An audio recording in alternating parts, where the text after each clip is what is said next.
occult crimes, paranormal investigations, urban legends, and strange happenings. Welcome to Myths, Magic, and Murder.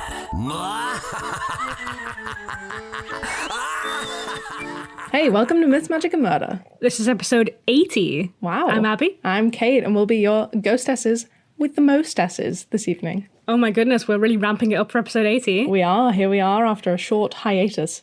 Hiatus. Hiatus. What are you covering today? This week, I'll be talking to you about the Mad Gasser of Mattoon, also known as the Anesthetic Prowler and Phantom Anaesthetist. Okay, well, the first part sounded friendly. The second part sounded like something I've had nightmares about. Mad Gasser? Someone's gassy. He's mental. Burps. Whoa. No. What are you talking about? I'm talking about the White House farm murders. Well, yours doesn't sound even a bit friendly. No, and you know what? This is the third thing that I had to research because all the others that I was looking at, we have a spreadsheet. Sometimes I skim through it, I'm like, that looks really interesting, I'll learn about that, and then I learn about it, and it's terrible. And there's not enough time to try and think of other things. I go through the other things on my list, and sometimes they're good, and sometimes you gotta chuck them out. Well, that's just the moral of life, really, isn't it? Sometimes it's good. Sometimes you gotta chuck it out. And that's just the way it is. That's how you stop being a hoarder. Which I have yet to learn. Yeah, that's something I've been trying to teach you. But first, the news. Oh my god, the news. The news. The news is, of course, from unexplained-mysteries.com. And it's a little bit older because of the brief hiatus. So I kind of took it upon myself to be allowed to have it in the past 2 weeks. It's from the end of August, and it's to do with ABC News Australia. While a news presenter was talking about a new law for people going to prison for hurting police animals, which I thought was sweet, they had a broadcast takeover. It wasn't quite as viral as the Max Headroom news takeovers, but it was still pretty insane. It only lasted about 2 seconds, but in the clip you can see a room illuminated with red lights, 2 people in black cloaks, one with a hood up. They're saying, "Hail Satan." Oh my gosh. Another one is sitting, raising their arm up. They also have a table covered in red cloth with a pentagram on and an illuminated upside-down cross. Well, that's terrifying, isn't it? After that, the report continued as if, just business as usual. Nothing really happened there. We'll just move on quick. No one addressed it. And then a couple of days after, people realised that the footage was from the Noosa Temple of Satan live stream. But no one really knows how they got it on the live broadcast or what was going on there. That's wild. Why no one addressed it? Yeah, I thought you might find it a bit weird. We'll post a photo of the clip on social media if you want to see it at Myths Magic Pod. Interesting. Spooky. Very weird. How do you even broadcast something like that? I don't know. I don't understand takeovers, even a bit. Isn't it live? Instagram live takeovers. No, I understand that. But for a whole, ABC News, they're pretty big. It can be live and would they edit live? Yeah, but they couldn't edit it out. Well, yeah, because it was live. Exactly. That's what I'm saying. How did they get on it? Oh, I have no idea. That's what I'm confused about. I don't know. Yeah, mental. Now you know. Is a bit strange. It is. Oh, well. Well, the fact that I told you the news means that you have to then tell me a story. That's how this exchange works. Oh, I thought we were done here. Okay. So today I'm telling you about the White House farm murders. Preface for this, some children die. I will not be going over it in detail, but just so you know. No children die in my one if you want to skip ahead. Sources, BBC, Independent, Wikipedia, The Argos. Argus is in the Brighton newspaper, not the Argos, the catalogue. The Argos? For toys. I'm going Oh, what are you talking about? And The Express. So this story, oh my goodness, this is a bad episode. Oh, you were just saying to Patreon how this was going to be the best episode ever. So this story takes place in a small village in Essex, which is in southeast England. I've been there. You're familiar with it, Kate? I know it. Just over the tunnel. This is August 1985. A great year for film, if I might add. What was then? Back to the Future. One of my favourites. Goonies, True. Breakfast Club. I've still never seen The Goonies. It's like a childhood movie for me. My sister really liked it.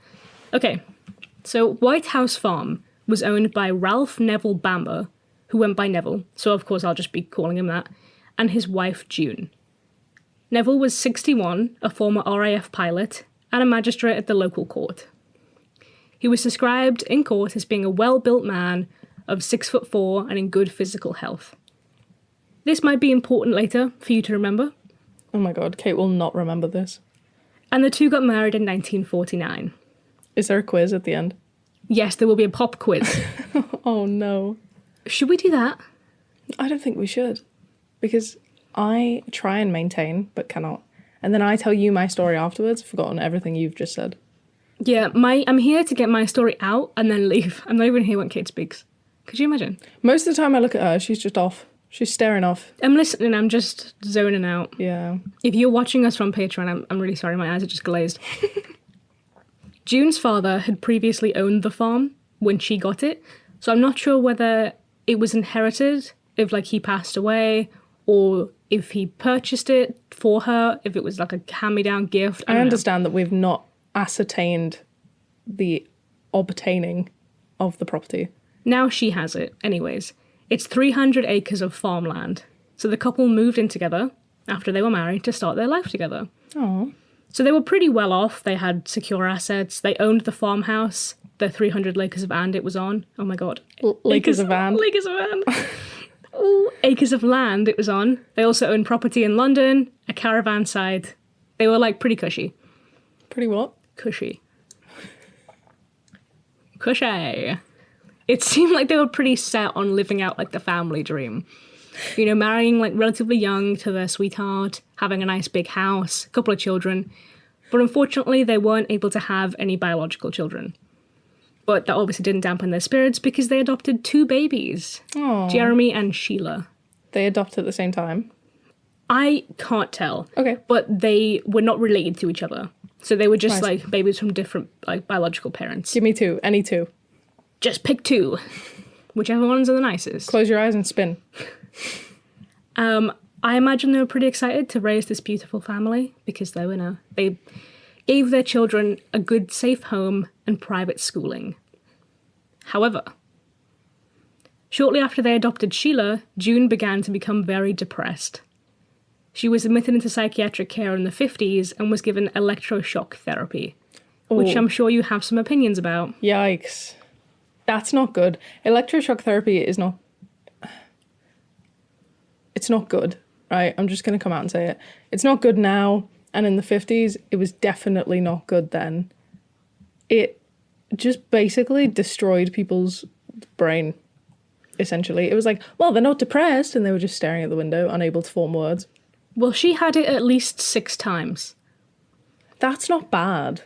I'm not sure whether it's related to her depression, but when she adopted the children, you know, in some kind of psychological way. But either way, June did not get on with her children, especially June. They couldn't see eye to eye. So June was very religious, and she wanted her kids to have the same ideologies. Is one of her kids called June? No, You said especially June. especially Sheila. Right. I'm pretty sure I said that. Wrong. You said especially June. I was like, wait, June named her kid June? Have I missed something? Is this the quiz? But especially Sheila. Right. They did not see eye to eye. So June was a very religious woman. She wanted her kids to have the same ideologies, religion as her. And she did this by like forcing it upon them. That's always the best way to get your children to agree with you. And as she'd gotten older, Sheila felt like her mother disapproved of her and her way of life. And one of the reasons was because of her pregnancy. So in 1974, Sheila became pregnant. She was 17 years old and unmarried. So her parents arranged for her to have an abortion. But I think that massively affected her relationship with her mother, you know, what she thought of her. And then this got worse because June saw Sheila sunbathing naked with her boyfriend, Colin, in a field. Wow. And apparently from then on, she referred to Sheila as the devil's child. Well, you know what, June? It's the 70s. Grow up. June doesn't make it to the end of this story. So just be careful what you say about her. Listen, she's a bit angry for no reason here. Her boyfriend Colin was an art student and the two got married in 1977. They had twin boys together 2 years after they got married, called Nicholas and Daniel. However, Colin began having an affair and they divorced in 1982. They both were involved with the children after the divorce, but the majority of the time they lived with their father in North London because Sheila's health was declining. Oh. So she began experimenting with party drugs and took on some low-level, like, paying jobs, in her mother's eyes, I guess. So, like, hairdressing, modelling, waitressing in a restaurant where you have to wear schoolgirl outfits, which is very creepy. Wow, what a niche. Yeah, and some other things that her mum was just, I think, they were kind of like a well-to-do family, and I think it was just kind of like... You're the disappointment child. Don't do that, Yeah. She was living in a flat that her father had bought for her, and her mental health was just getting worse. So sometimes she would just bang her head against the wall. Oh, wow. She was diagnosed with schizophrenia by her doctor, who wrote that Sheila believed the devil had given her powers to project evil onto others. And she also started calling her sons the devil's children, like her mother had done to her. Which is pretty sad. Wow. It's crazy how, like, I mean, there's obviously a link there, you know what I mean? Her mum was saying that to her, and then she's just internalized that. Yeah. Colin said that sometimes Sheila would act out and hit him because she was having an aggressive episode where she thought he was going to kill her. Right. But she never hurt the children. She never had any experience with weapons. He didn't think she would ever hurt or kill anybody or herself, even though she'd expressed suicidal thoughts during psychotic episodes. Yeah. She was treated with an injection of medication monthly for that. That's the most sketchy thing you ever said. She was She was treated treated with an injection of medication. antipsychotic medication. Right. I didn't write the drug down because I'm not going to be able to pronounce No, that. that's fine. It's I just... can barely say anything. Oh, no, it's fine. It's just... It's funny that you She wrote was that treated much. with She had, something. she had something at some point. She was dealing with that. Yep. Her sons did not really like June that much because she made them pray on their knees with her, which upset them. They were 6 years old, and I think it just kind of, they didn't like it. And Daniel decided to become vegetarian, but June would still make him eat meat. Yikes. Why? What's the point? I guarantee you're having meat, veggies, and some form of potato. Are you still with me with the family? I think so. Okay, so the other child is named Jeremy. Remember him? Okay. This is Sheila's child. No, this is June and Neville's child. This is Sheila's adopted brother. They adopted two babies. Right. So Jeremy left school in sixth form, and his father paid for him to travel to Australia and New Zealand to do a scuba diving course. Wow. And his friends, or his former friends, say that while traveling, he broke into a jeweler's and stolen an expensive watch. So he was kind of like A bad boy. yeah. Yeah. He returned back to his parents' home in 1982 to work on their farm for £170 a week. How much is that now, Kate? 350. 520. Ugh, I'm so bad at that. That isn't relevant, but I wanted to see if you guess it. Is that like what, minimum wage, or is he working 7 days a week? I have no idea how much he's working. Should he be calling the union? £500 a week, What is that a month? like two grand. Wow. Good That's job, pretty Jeremy. good. Go on. I don't know how often he was working, Work but the that's farm. It's probably that's- longer hours though. Anyway, I don't know because it's his parents. I don't know what they were giving him. That's like good money though. That's not minimum wage. I presume he got a house there as well. He lived in a cottage 3 miles away that his Yeah. father also owned. Yeah. And he also didn't get on with his mother. He didn't even speak to her. So now we have some background info. Let's go to the family gathering that didn't end well. So it was Sunday the 4th of August on 1985. And Sheila and her sons had arrived to the farm to spend the week with their parents, their grandparents. On that day, the housekeeper said hello to Sheila, and they said that she seemed perfectly normal. Oh no, I'm not getting good feelings about Sheila anymore. And she was also seen by 2 farm workers the next day who said that she seemed fine as well, perfectly normal. I'm guessing that Sheila is not perfectly normal at this moment. Oh, well, wouldn't you like to know? I would. On the Tuesday, Jeremy visited the farm, presumably for work, and he left at 9:30 p.m, according to the workers there. Jeremy left. Jeremy is not here anymore. Okay. That night, the farm secretary called Neville, and she thought she'd interrupted an argument because he was short with her, and he hung up kind of irritated, And she was like, he's a very calm man. Very weird. Something must be happening. Neville is the dad. Thank you. There are only like 4 names here. Listen, I know, but everyone's had kids. So we started off with just a couple. Now we've got a whole family. I can't even remember your family. Can't remember my own family. I don't even know who you are.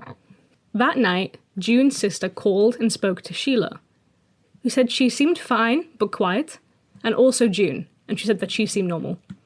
Then, in the early hours of the morning on August 7th, just the day after Jeremy had left, Jeremy called the police. It was close to 4 a.m. He said that his father had called him saying, your sister's gone crazy and has a gun. Then he heard a gunshot and the line went dead. Oh my goodness. He called the police, and then he drove to the farm with the officers. They thought it was a bit odd because he was driving really slowly. But then he got to the farm. This part is really, really frustrating. Why is that odd? Because he thinks that his family might be dead and he's going really slow. Yeah, I suppose, but equally, would you want to rock up if your sister's got a gun? Well, that's what they argued later, yeah. Right. So, this part is very frustrating. I don't know why the heck they would do this. There's a lot of bad police work. Trample all over the crime scene. In this episode. Tons of bad police work. So, they got there with the firearms unit at 5 a.m. Mm-hmm. And they decided that it was best to wait until it was light out to go into the house. For some reason. So they determined that all the bedrooms, like the windows and the doors were all shut besides one bedroom window on the first floor. And while they were waiting for the sun to rise, for some reason, they talked to Jeremy, who seemed pretty calm. He said that his sister was, quote, a nutter, and that his father probably called him instead of the police because they were kind of like a hush family. They didn't want anything to get out to the public. Yeah, it's like keep it in the family. Don't tell everyone that your sister's, having an episode. Yeah. They thought it was a bit odd that he'd called the local police station instead of calling 999. Mm-hmm. But he was like, I don't think it would make you any faster, regardless. I just didn't think about it. He said Sheila was familiar with a gun. They'd been shooting together in the past. Also that he'd left a rifle at the house because he thought he'd heard rabbits. And he'd left it on the table fully loaded with ammunition nearby. Seems entirely normal, I guess. So, regardless of what you think later, first of all, why would you leave a loaded gun in a house with children? And a lady who has psychotic episodes. Was it fully loaded or was Yes. the ammo just nearby? Both. It was loaded and there was ammo nearby. Yikes. Also, how do you know of a rabbit's nearby without hearing it? Or if you do hear it, how do you hear a rabbit? They don't make any noise, right? I suppose, but you can hear them scratching around. If you thought there was a rabbit under the house or something, or you might have seen rabbit droppings. If he went hunting before, I could understand that. You know what I mean? Fair. I've never done that. It's not my thing at all. And I was just like, are rabbits really quiet? It's not like it's like a fox and you can hear the noise. You could, if you were out one night... Ooh, I hear a guinea pig in the distance. No, if you were out one night, I guess you might be able to hear something rustling. Maybe, and yeah. then, see a rabbit dropping and be like, there's a rabbit here, I'm going to kill it. Fair. That For whatever wasn't reason. me being suspicious. I just was like, how the fuck do you hear a rabbit? No, it's worded pretty weirdly, but I presume that's what kind of it means. Eventually, the police entered the house at 7:54 a.m. So if anyone was still alive, they'd be dead. Anyways, they broke down the door, which had been locked from the inside, and they found Neville in the kitchen in his pajamas, and he'd been shot 8 times. Wow. And there was evidence of a struggle. June was found in her nightdress. She'd been shot 7 times. Seemed to have been quite quick. The boys were found in their bed. Same thing had happened to them. Sheila was found on the floor of the bathroom with her mother, and she had 2 gunshots in her throat. So Sheila had died, They'd all died. but from the throat.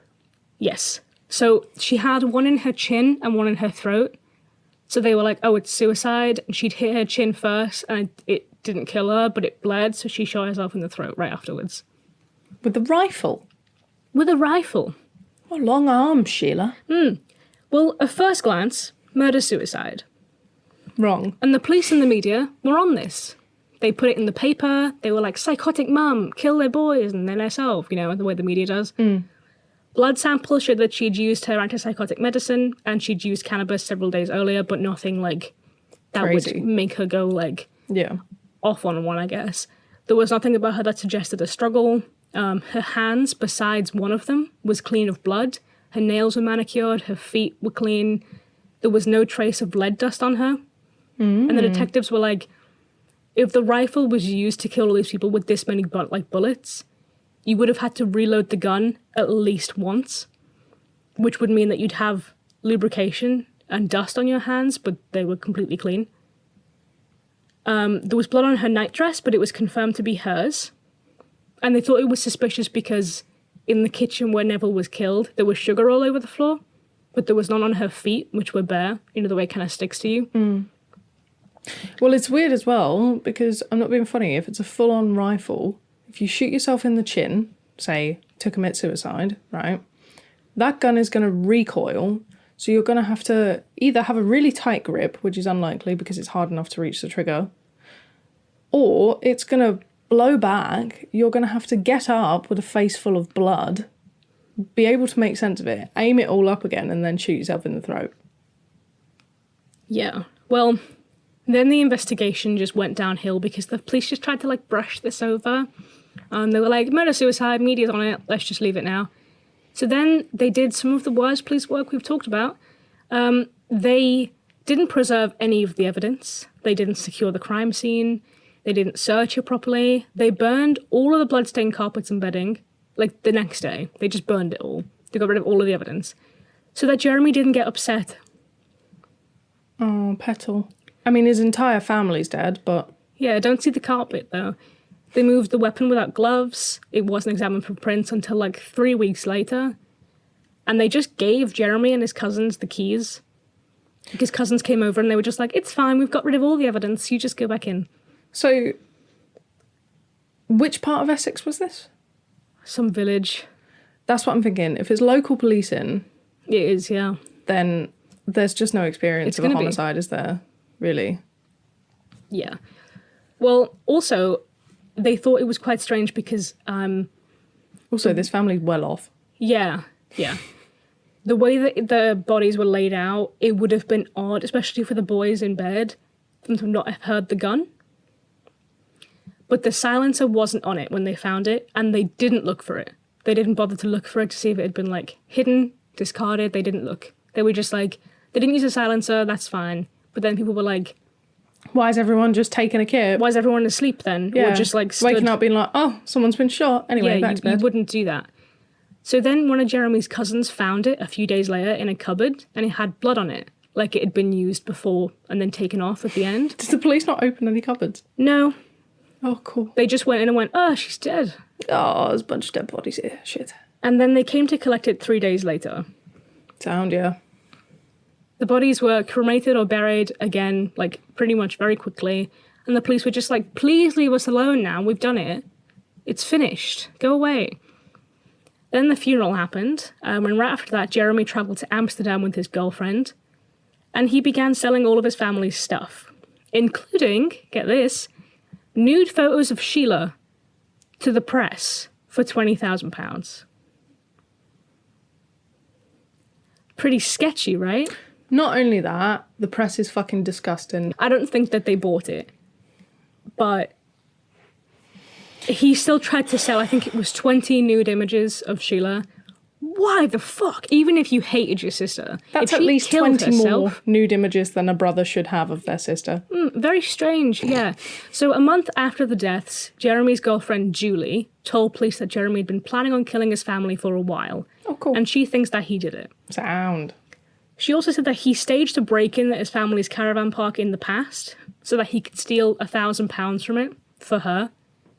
And he'd gotten away with it. They'd all believed it. The police had believed it. So why would he not be able to get away with this, you know? She said that Jeremy was a psychopath who tried to smother her with a pillow in the past. Oh, What? it's just not very good, is it? She said that he said he would get rid of them all because they were trying to ruin his life. His dad was old, his mother was mad, and he hated that his sister had nothing to live for, and that his father had bought her an expensive apartment. As if she doesn't have 2 children. I mean, they live with their dad, but they'd also given him a cottage, so I don't really know what his issue was. Well, she's still got 2 children. Yeah, I mean, I they think. don't live with her, but like, she's got at least 2 things to live for.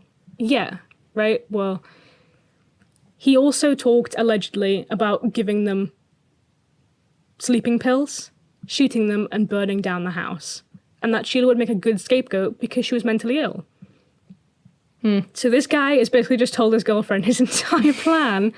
I wonder why he didn't go ahead with burning the house. I don't know. Well, he might not have done it. Well, Well. Oh, he also said that the kids were disturbed. Oh. So he didn't like them either. Oh, right. They weren't innocent in this. I feel like he's just chucking things in now. Yeah, he said that they were disturbed. So the weekend before the murders, Jeremy randomly dyed his hair black, and then he called her, his girlfriend, to say that it was tonight or never. And then he called her back later, right before he called the police, to say that his father was being attacked. Like before apparently he said that he got the phone call, and then called his girlfriend, and then called the police. As you do, yeah. He called her to say that something was wrong at the farm, but it was like 3:30, 4 a.m. So she was just like, "What are you talking about? I'm tired. Go away." Let me go to bed, please. So then he called her again in the morning to say that Sheila had attacked his family. But when she arrived, apparently he pulled her to the side and said, "I should have been an actor." Wow.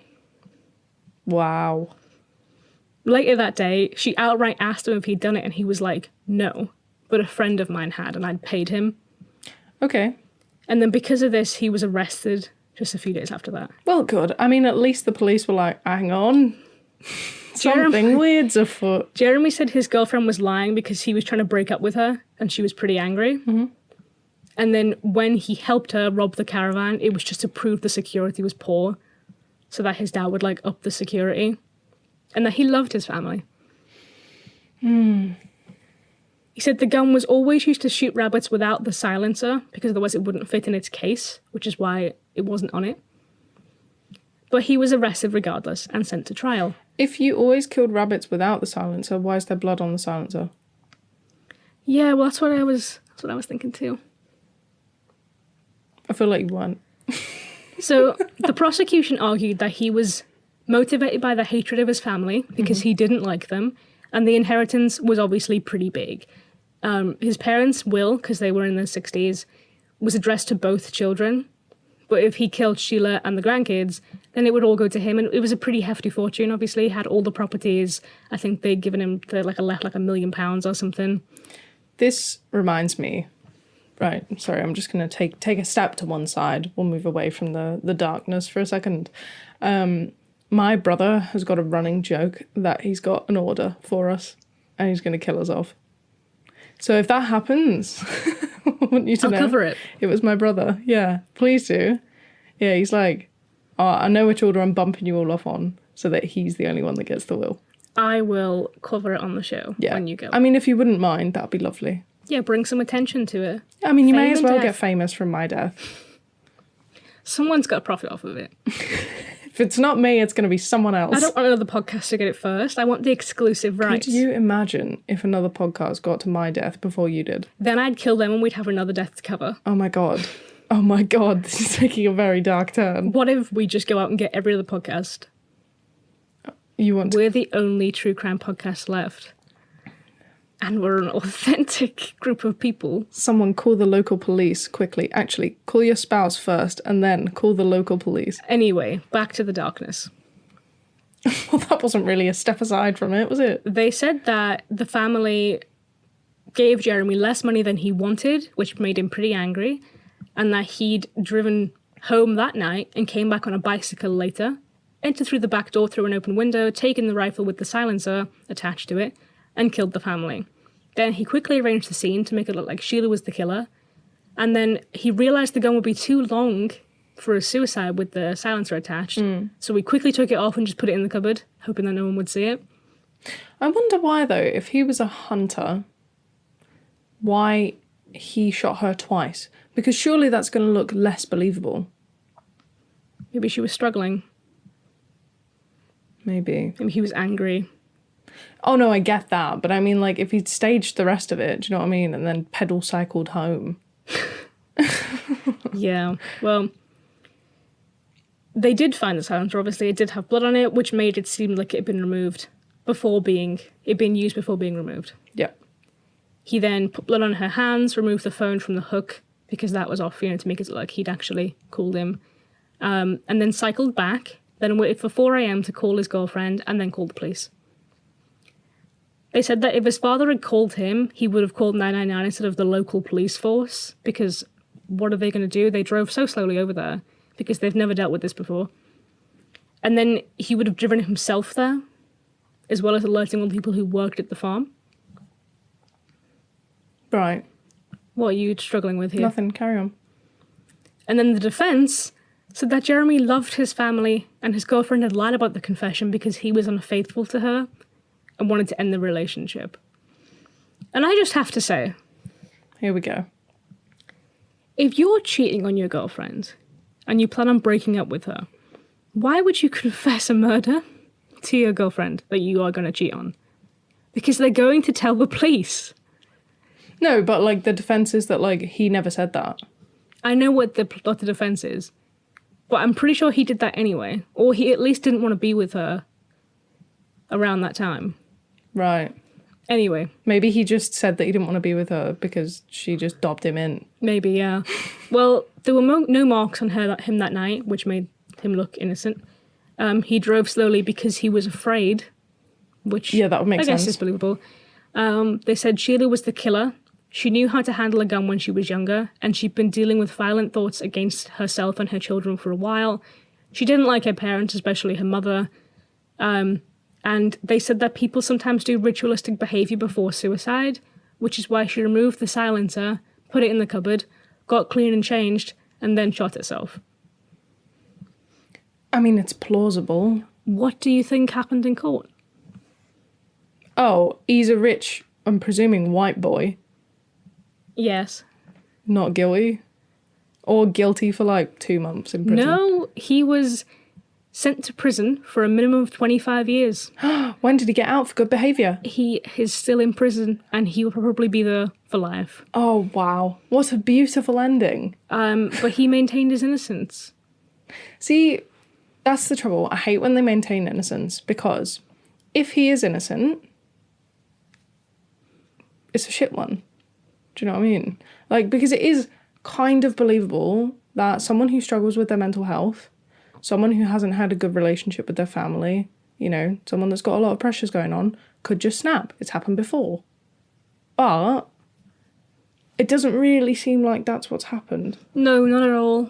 And obviously that's what a jury's thought as well, so... Well, he'd said that it was likely that his sister had overpowered his father, which is why in court they were like, he's 6'2" guy, he's pretty strong. He's in good health. He's in good health. Why would he have just let himself get shot 8 times? If she walked in with a gun, he would overpower her. They said that she would never hurt her kids. Everyone said that she seemed fine. Well, also, if you're going to murder your entire family, you don't wait for your brother to go home. True. If you're in a house with everyone, the loaded gun is there. It's not like you found it afterwards. Why are you going to wait? Why are you going to be like, all right, see you later, and then murder the rest of your family? You're not. You're going to kill everyone.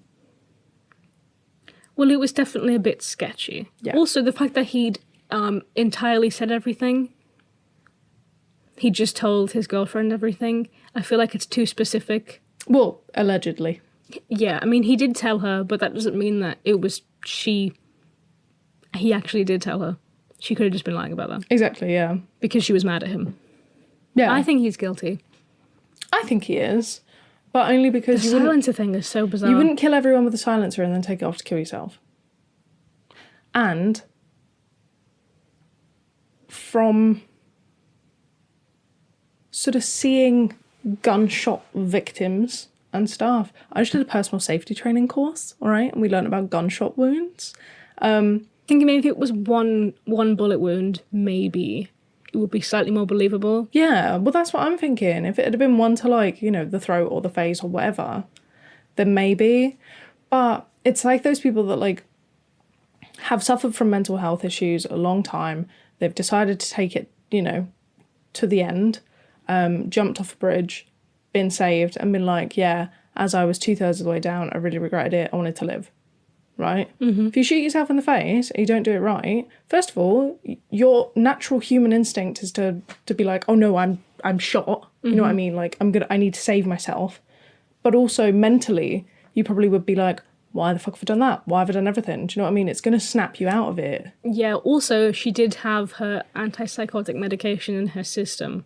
So it wasn't like she was unmedicated this month and, she'd gone to her parents' house and was having like a violent episode. She might have had an episode, but she was still on medication. True, but with medication for mental illness, it does take about a week to be properly in your system. So she could have missed a month and then taken it that night or that morning, and it's still not, it's not helping your brain like it should be. Either way, it is written on his Wikipedia profile that he's a mass murderer. So that's what is accepted. Familicide. Let us know what you think happened. Yeah, it's a really interesting one. I haven't heard of that. It's a good one, isn't it? It's weird because it's just over the water from me. Quite fascinating. It is. Okay, that's all I have for you. That was really interesting. Well, if you like the podcast and you want to follow us on social media, you can do that at Myths Magic Pod. And if you want to go over to Patreon so you can get these podcasts in extended video form, you can do that at patreon.com/mythsmagicmurder. Yeah, over on Patreon, we give you everything, really. We have a little coffee and a catch-up before the episode, so you can love it. And then we obviously have our bright, beautiful faces on screen so that you can actually see us while we're talking to you. In addition to that, you guys can have a chat, we give you some polls, we let you see things like new merchandise designs, wink wink, before they come out, and you can tell us what you think of them. You can be like, okay, that Halloweeny is shite. And I'll be like, all right, it's still coming out.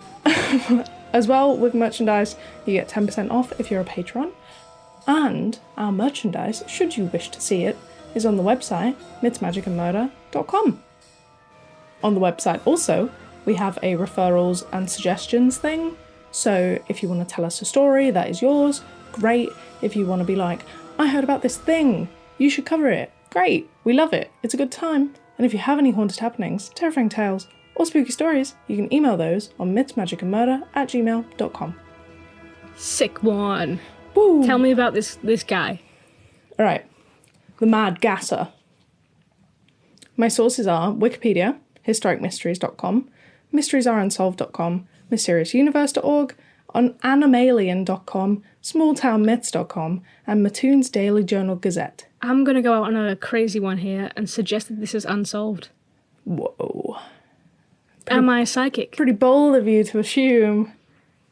So let's start at the beginning. What the fuck is Mattoon? It sounds like a Star Wars right? planet. I was just thinking that. It's a city in Coles County, Illinois, with an estimated population of about 17,600. I'm sorry to all 17,600 of you in Mattoon who live on a Star Wars planet. It does sound, it sounds sci-fi. It does sound pretty sci-fi. It was originally a swampy prairie in the north and a timber-laden wood in the south. Ooh. So two very, diverse ecosystems going on. Although, obviously, now it's been built on. And in 1986, Mattoon dubbed itself the bagel capital of the world. Oh, hell yeah, I love bagels. Mm-hmm. It had the world's largest bagel, and it caused Lender's Bagel Fest to be a thing. It's at the end of July. It's a 3-day bagel festival, which honestly sounds like my kind of place. So watch this space, Mattoon. You'll be seeing me soon. Oh my god, it rhymed again. Wow. Regardless, this isn't the Bagel Podcast, for those of you that don't know. It is. Well, that's the end. This is the Bagel Show. Yeah, Abby's bit in the beginning was just a bit of news. Give us a message on Instagram if you want us to do a side podcast about bagels. I'd rather you didn't, because I don't have that many bagel facts. Anyway. There is something more sinister around the corner. Back in 1944, so before the bagel festivities, there was a gasser on the loose. It began on August 31st, 1944. It was a Thursday. and a man called Urban Raef woke up in the morning and could smell something odd. So odd, in fact, that he was physically sick because of it. Whoa. He couldn't pinpoint what it was, so he woke his wife up to see if she could smell it too. She could, and she thought it might be a pilot light issue on their boiler, and was about to get up and check when she realised she couldn't move her legs. Oh, that's terrifying. After a short time, she got feeling back to her legs, and when she checked the pilot light, it was working perfectly. Ooh. Pretty spooky. A little later on the same day, a young mother reported the same thing happened to her. She could hear her daughter coughing from the other room, and as she tried to get up to check on her, she realised she couldn't move any of her lower body. That's really scary. Right? Again, this went away after a short period of time, and both she and her daughter were okay. Also, so were the original couple. They were fine in the end. Okay. The very next night, a similar thing happened to Mrs. Kearney and her 3-year-old daughter, Dorothy. So, I do not know Mrs. Kearney's name, nor do I know her sister's name. That's why I'm calling everyone Mrs., because no one cared about women's first names. According to an archive from the Daily Journal Gazette, it was just after 11 p.m. on Friday night, the 1st of September 1944, and Mrs. Kearney went to bed with Dorothy and left her sister, Mrs. Reedy, in the living room to look after her son, Roger, and Mrs. Kearney's other daughter, Carol, both of who were 2 years old. When Mrs. Kearney and Dorothy got to the bedroom, she could smell something sickly sweet and thought it was the flowers outside the window. But it grew stronger, and eventually her lower body was paralysed. Ooh, spooky. Obviously, Mrs. Kearney yelled for her sister, who came to the shut door and asked what was wrong. When she explained, Mrs. Reedy realised that the odour would have been coming through the open window, so she ran next door to Carl Robertson's house to call the police, and he started searching the yard and the local streets to see if he could find the gasser. To no avail. It's smart that she immediately went to sort that out rather than go in to help. Yeah. I feel like it's a natural reaction that you'd do. Police could not find the person responsible, or any clues. Ooh. Just a few hours later, at midnight, a man was seen standing by that very window again. And Mr. Bert Kearney, once word had, got to him that this happened to his wife, he'd come home, because he worked as a taxi driver, and he'd seen this man stood outside the window. Get him, Bert. So he ran after him. Yeah, get him. But the loiterer escaped. No. And Mr. Kearney gave the police a description that he was tall, dressed in dark clothing, and wore a tight-fitting cap. Again, though, when police searched the neighbourhood, no one was found. Both mother and daughter were okay after about half an hour, after the odour had left, and it had no lasting effect apart from a slight burning of the lips for a couple of hours. It got people questioning, though, why is this going on? It was speculated that it might have been because Mrs. Kearney had been counting large sums of money earlier in the evening, and perhaps someone had seen, and it was all part of an elaborate burglary. That is a very elaborate way to do things. Right? Just knock everyone out. Paralyse them from the waist down. Yeah. Then on September 5th, Carl and Beulah Cords came home at about 10 p.m. after being out for the evening. After spending a couple of minutes at home, Beulah realised there was something on the porch, so she went out and picked it up. It was a man's white handkerchief. Sketchy. For some reason best known to herself, she gave it a good sniff and promptly threw up. She said it was like receiving an electric shock, and she got a burning mouth in addition to vomiting and a swollen face. After a few minutes, she couldn't feel her legs or lower body and had to be helped by her husband. Gosh. According to the couple, that spot on the porch is normally where the family dog slept, so it might have been used to knock out the dog to get easy access to the family's home. When authorities arrived and searched the nearby area, they found a well-used skeleton key and a large tube of lipstick that was nearly finished. Analysis on the cloth returned no results that could have explained Beulah's reaction. So basically, they've not got a clue what's going on. Other reports don't have loads of information about them. It's just kind of like, same thing happened, you know what I mean? but there are at least 16 more reported occurrences fitting the same MO as the ones I've already mentioned, and that only goes up to September 13th. It affected over 35 people. Whoa. At this point, though, the FBI had gotten involved, and police were so busy trying to disband vigilante groups that were out there armed, looking for a gasser to kill. Plus, there were so many false alarms from locals who thought they could smell gas. Yeah, that's definitely something that you could, like, Yeah. start getting, how do you word that? I don't know Like what mass hysteria. Well, Oh, bear with.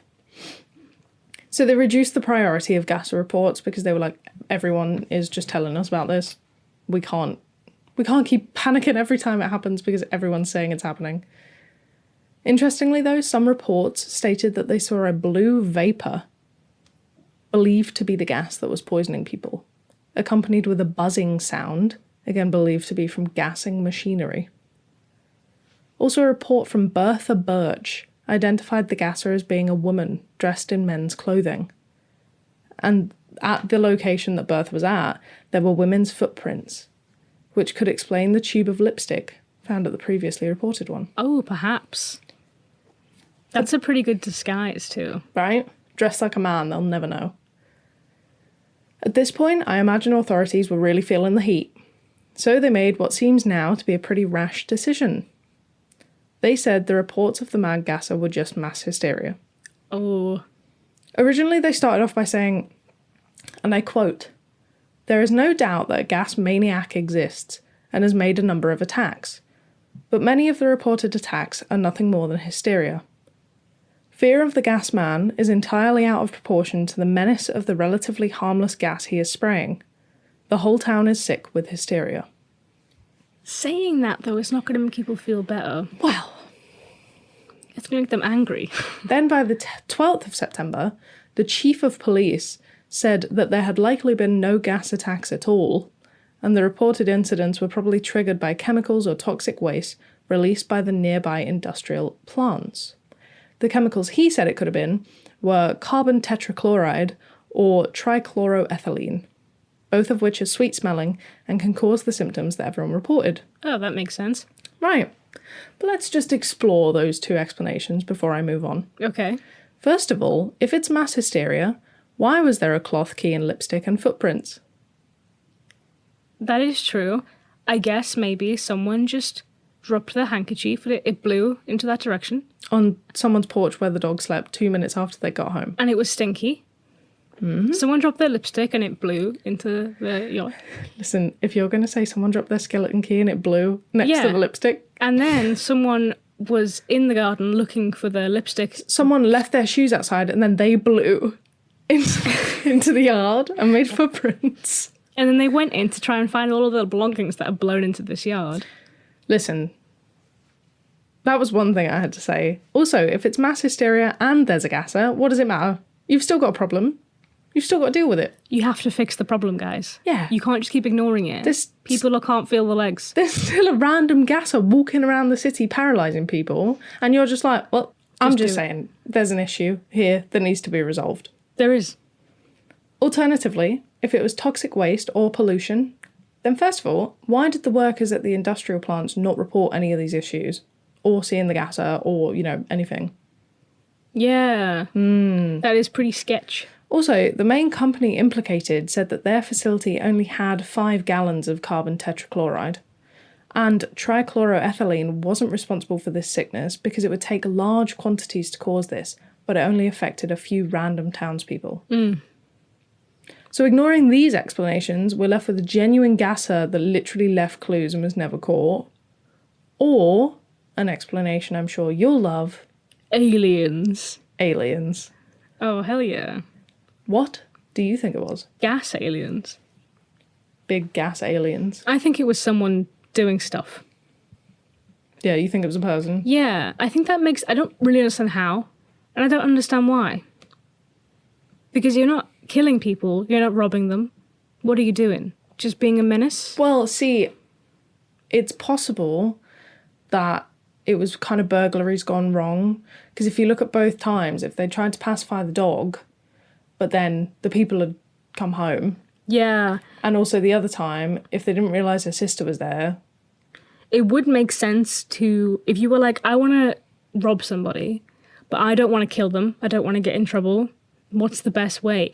Sedating them all would be a very convenient, harmless and painless way. yeah. Even if they were just paralyzed from the waist down, if you were wearing a disguise, you could just go in, calmly take things, and leave. What on earth were you looking at behind me?